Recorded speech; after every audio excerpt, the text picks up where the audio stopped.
Hey everyone, Mr. Happy here and welcome to my guide to Shisui of the Violet Tide, a level 63 dungeon accessed in Final Fantasy XIV's expansion, Stormblood. This dungeon is unlocked from the NPC Kurenai in the Ruby Sea in Suino Sato from the quest, The Palace of the Lost Souls, and will be required to obtain all the ether currents in that zone. This dungeon rewards item level 270 armor, accessories, and weapons, including one free item specifically for your current job upon completion. The final boss also has a chance of dropping a minion. This dungeon is broken up into several trash pulls, some environmental hazards, and 3 bosses. To skip to a specific boss, please check the description of the video for time skips. For the first stretch of trash, there isn't really anything you haven't dealt with before, but keep an eye out for those Orobon feelers sticking out of the sands. Stepping near them will cause an Orobon to emerge from the sand and deal damage to everyone in range, before disappearing again. Kill the 3 or 4 trash packs at your preferred pace, and move on to the first boss.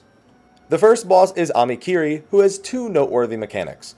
The first will mark a player before binding them in place and making Amikiri untargetable. He will run to the bound player and begin charging up a super attack, unless you kill his leg that spawns beneath him. Destroy the leg and Amikiri will fall over and take increased damage for several seconds. Better get those direct crits now, samurai. After this, he will start to occasionally spawn Kamikiris, which will mark 3 players and shoot AoEs at them that spawn puddles. If you kill the adds fast enough, the puddles won't appear, but if they do, just make sure no one's stacked up and then don't stand in the puddles afterwards. After doing each mechanic once, he will do them at the same time. Most groups kill the leg first and then kill the Kamikiri, but with enough focus you can kill the Kamikiri first and prevent the AoEs, and still save the bound player, who is free to attack the leg while bound. Just make sure neither mechanic goes undone and it's an easy fight. The second bunch of trash starts off simple enough, but after the second trash pull, archers are going to start firing AoE in the walkways in front of you while a trash pack runs towards you at the same time. If you just run up the walkway far enough, the archers will stop and you can just deal with the adds, even if you want to deal with them 1 pack at a time. Just don't get hit by the archer AoEs and you're good. Now on to boss number 2. The second boss is the Ruby Princess, who also has 2 major mechanics to watch out for, as well as a tank cleave. The first mechanic is Seduce, which will cause you to gradually walk towards her, into an AoE knockback at that, should it land. The 4 chests along the outer ring of the room will give you the old debuff if you step into them, lowering your movement speed but making you immune to Seduce for the duration. Just each grab a chest when you see Seduce casting. 2 people can even share a chest if they run into it at the same time.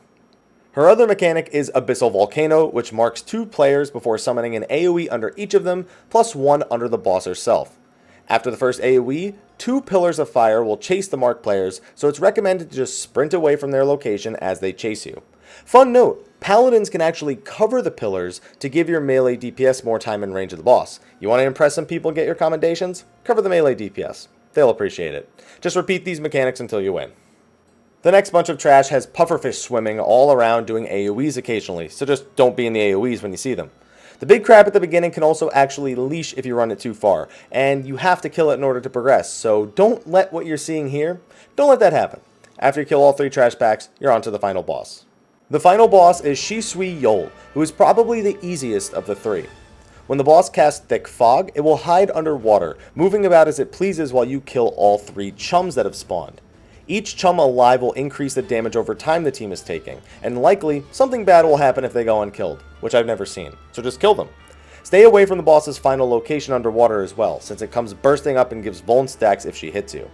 After this, Yol summons 3 shark mobs that target 2 DPS and the healer, all of which are charging up a big hit. The 2 DPS sharks have lower HP and cast faster, while the big shark is on the healer and has more HP, but charges slower. Kill the DPS one first, then the healer one, and you'll be done. But watch out for the boss during this. It does an AoE gaze attack that makes you run around aimlessly if you're looking at it when the ability finishes casting. So try and stay facing away from the boss during those shark phases. Just repeat this, and you're good. Thank you for watching my guide to the Shisui of the Violet Tide. Be sure to check out my other dungeons and guides on my channel, like, favorite, subscribe, and share, and stay tuned for everything Stormblood. Thanks for watching, and until next time, take care.